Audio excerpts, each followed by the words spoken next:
Tekshirsak, sahar 30 dan baland. Men aytdim, aka dedim, oiz olib qololmayman. Sahari 31.3 chiqdi.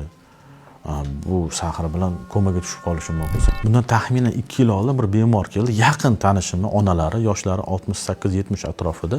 Juda mazasi yo'q, holsiz, kuchi yo'q. Mazam yo'q bolam, o'lib qolaman, yordam bering. O'g'li tanish edi, Alisher aka, qarab bering. Olib keldi, tekshirsak, sahar 30 dan baland. Men aytdim, aka dedim, oiz olib qololmayman. Sahari 31.3 chiqdi. Bu sahar bilan komaga tushib qolishim mumkin. Yo'q, roziman, o'yiz qarab bering, to'g'irlab bering, chunki sizdan natija olganman deb aytdi. Keyin birato'la endokrinolog bilan maslahatlashib, saharin diabet bilan ham davolashni boshladik. Ya'ni unda ensefalopatiya boshlangan, sahar oshgani hisobiga uni ham davoladik. 3-4 kun o'tdi, 5 kun o'tdi, juda zo'r ahvol kelib qoldi. Saharlari tushdi, lekin insulin olishi boshladi.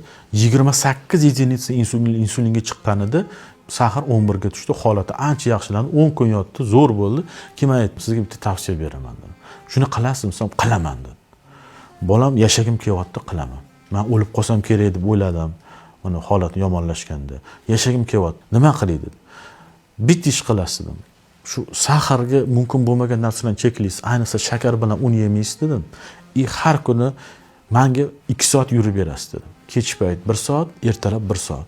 Mahallangizda oyog'ingizga udobniy narsa olib yurib berasiz dedim. Keyin qarang, bo'layotgan voqea. Menga 10 kundan keyin telefon qilyapti o'g'illar. Alisher aka 28 единица olardilar. Hozir 20 ga tushirdik. Nimaga? Sahar 6 dan oshmayapti. Nima qilyaptilar? Voy, sportmen bo'lib ketganlar. Ertalab 1,5 soat, kechqurun 1,5 soat yuradilar. Tosh yoqsa ham, qor yoqsa ham yuradilar.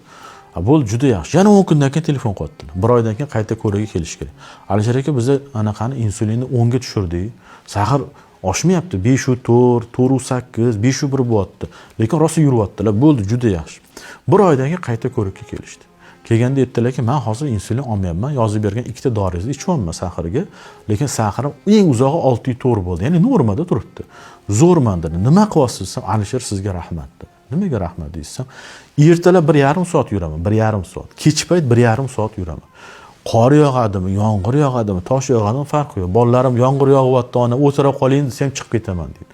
Boshida 10 kun qiyin bo'ldi. Bo'g'imlarim og'ridi, belim og'ridi. Hozir mana shu 1 oy ichida na bo'g'imim og'riyapti, na belim og'riyapti. Ves tashladim. Shunaqangi yengilman.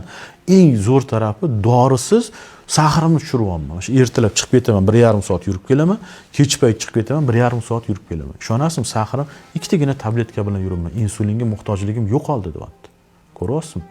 Nima qiladi? Endi bu harakatda mushaklar saharni hazm qilishni boshlaydi. Siz yurganingiz sari, harakat qilganingiz sari qoningiz qand tushaveradi.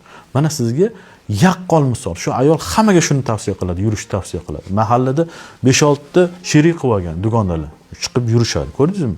Mana shunaqa qilib, nimaga Yaponiyada sahar yo'q?